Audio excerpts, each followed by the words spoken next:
ጊዜን ትሰዋለህ፣ ገንዘብ ይባክናል፣ ሰዎች ይሳለቁብሃል፣ ጓደኞች ወደፊት ሲራመዱ አንተ ግን ወደ ኋላ የቀረ ይመስልሃል። ከዚያም አንድ ቀን መስታወት ፊት ትቆምና ራስን እንዲህ ትላለህ፣ ምናልባት እነሱ ትክክል ሳይሆኑ አይቀርም፣ ተስፋ ብቆርጥ ይሻላል። ከዚያ ተስፋ ቆርጦ ቢሆን ኖሮ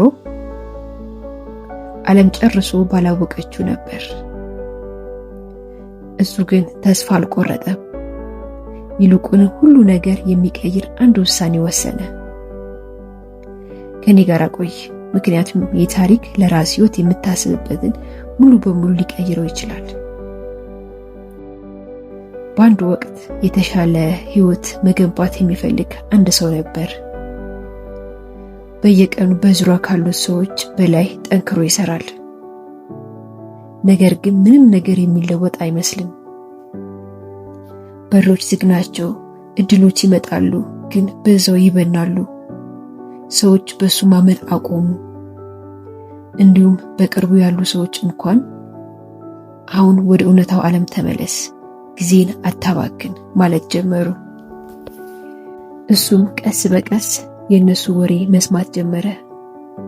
በአንድ ምሽት በከፍተኛ ተስፋ መቁረጥ ውስጥ ሆኖ ከህልሙ ጋር የተያያዙ ነገሮችን በሙሉ ጠረቃቅሞ አስቀመጠ። ነገ ይህን ህልም ለዘላለም አራግፋለሁ አለ። በዛች ምሽት ግን እንቅልፉ ካይኑ ራቀ። አእምሮውም በጥያቄዎች ተሞላ። ብቁ ሳልሆን ቀርቼ ይሁን?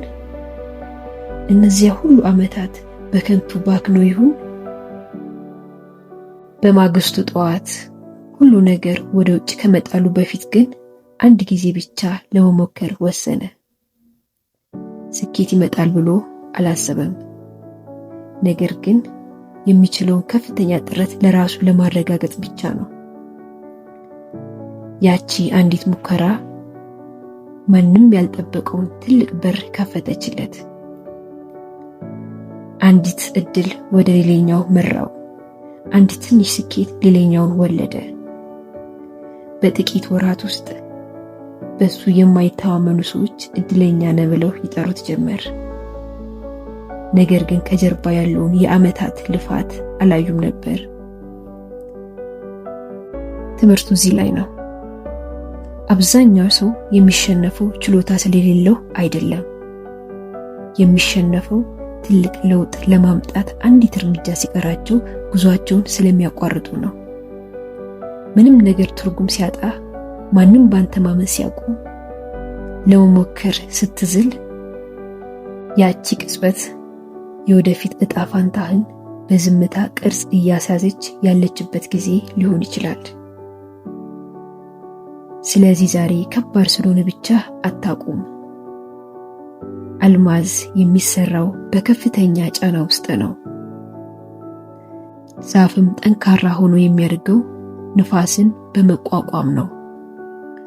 አንተም እውነተኛ ጥንካሬ የሚገኘው ተስፋ ባለመቁረጥ አልሸነፍም ስትል ብቻ ነው። ምናልባት ያንተ ለውጥ በአንድ የስልክ ጥሪ፣ በአንድ ቪዲዮ ወይም በአንድ ውሳኔ ብቻ ርቆ ሊሆን ይችላል። ዛሬ ካቆምክ ግን ይህንን መቼም አታውቀውም። አንድ ቀን ወደ ኋላ ተመልሰህ ስታይ ትልቁ ድል የጀመረው ተስፋ ለመቁረጥ ተቃርበህ፣ ነገር ግን ባልቆረጥክበት በዚያች ቀን እንደሆነ ትረዳለህ። እናም አስታውስ፣ ያንተ ለውጥ ከምታስበው በላይ ቅርብ ሊሆን ይችላል። እናም አሁን አታቋርጥ።